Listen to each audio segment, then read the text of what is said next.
Okay, so Below the Belt TV, we're joined here today by Isaac Chamberlain. Nice to be in your company. Yeah. I believe you're on the verge of a fight. You've got a fight coming up soon, right? Yeah, against an undefeated guy. I think it's an eliminator for the Commonwealth. Oh, okay. So, yeah, we're just working hard. I've been sparring in Ukraine with Usyk. I've been sparring in Ireland with Mike Perez. All right. So I've been putting in that work. So I was just ready. I'm getting angry now. It's just fight time, and you start getting moody all the time. So I better make sure I stay on your good side right now, yeah? So I'm punching the microphone and kicking me over.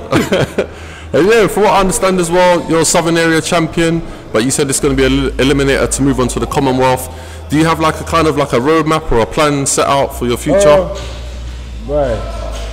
You know, I think that's for my team to decide.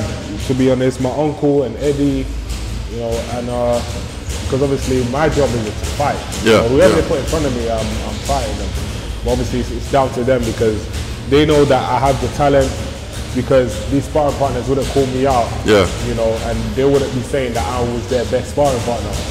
You know what I mean? So obviously the talent and the skill is there to be at the very best. You know, to be at the top.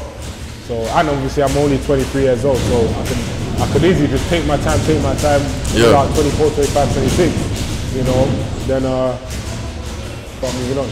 But you made an interesting point. You said it's up to your team as far as your uncle's concerned. So did your uncle actually get you into boxing? How did you get into the sport? My mum brought me down to the gym because she didn't want me going through gang and knife crime because my cousin, he passed away.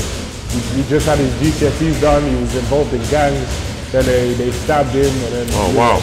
Yeah, so my mum, she was upset. Like, everyone was sad in the family. She didn't want me going down that road because where I grew up in Loughborough, which is about 5 minutes away, everyone was like, it was drugs and gangs and police raids. You see that on a regular, like, you know what I mean? So she didn't want me going down that road. Yeah. And my uncle, when he was fighting at that time, he was European champion. Okay. He told my mum, oh yeah, just bring him to the boxing gym so that he wouldn't have any energy to be out on the streets. Yeah, yeah. See, that's exactly what she done. And you know, I got in the gym, I smelt the sweaty walls and the sweaty gloves, and I never looked back. Wow, that's really good, man. And how old was you when you first started? I was about 11 and a half, 12 years old. Wow, you just stuck with it ever since? Yeah, I stuck with it ever since. Of course, there's times where you want to quit. Yeah. And you don't want to do it anymore. You're thinking this is long, like, but you just got to carry on. You just got to carry on, and that's why I was so committed. And because of the coaches, they always say you can be something. You can be a world champion, even if you're rubbish. Yeah. And I never heard that from any. No, I never heard that from my parents. I never heard that from teachers in school. So obviously, I was just like, wow, you know, this is a nice feeling. Like they think I can do something. So that's why I kept coming back. Even though I was getting my nose bust, my lip bust, my mum was telling me I just stop boxing because like your face is getting mashed up. Like, do you know what I mean? But I just kept going because they said that I could be something. You know, I probably would have been a, I don't know, real smart guy if the teacher said I could be something. You know what I mean? That kind of. But obviously that's why it's important. That's why I do a lot of community work with the kids because the kids are the future. You know what I mean? And when you tell them they can be something, it goes a long way. Like they go home. Imagine something bad is happening at home. Yeah. And then you gave them that talk that they can be something, and then even if like I don't know, your mum's doing drugs or whatever, they'll be in their room thinking, do you know what? Like I can be something because that guy, you know, he came from where I came from. Yeah. You know what I mean? So I think it's very important.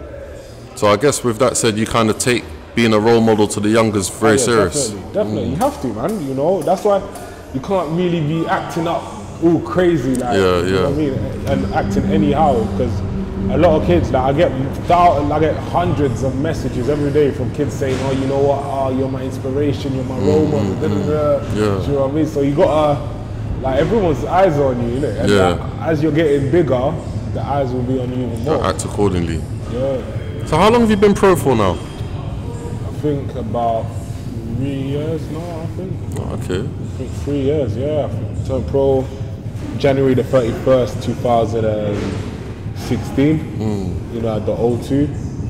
And before that, I took a year out from amateur boxing, and nobody really knows this, but I had 10 amateur fights. And just went straight to pro? Yeah. Wow. And that's the first time I've ever said it on camera. So Behind the Belt TV got exclusive access, yeah. Sorry, Rob, yeah. Oh, much appreciated, man. Yeah, man. So, and the reason why technically I'm a lot better than these guys because I'm honing my skills every day. I'm watching tapes. Most people ain't really watching tapes. You know, they just think they're just relying on the amateur experience and just going through the flow. But me, I'm a student of the game. I'm trying to, you know, I'm doing my homework. Yeah, you know what I mean? So that's why I have a different style to others. I'm more patient, and because I'm learning the subtle things that they don't teach anymore.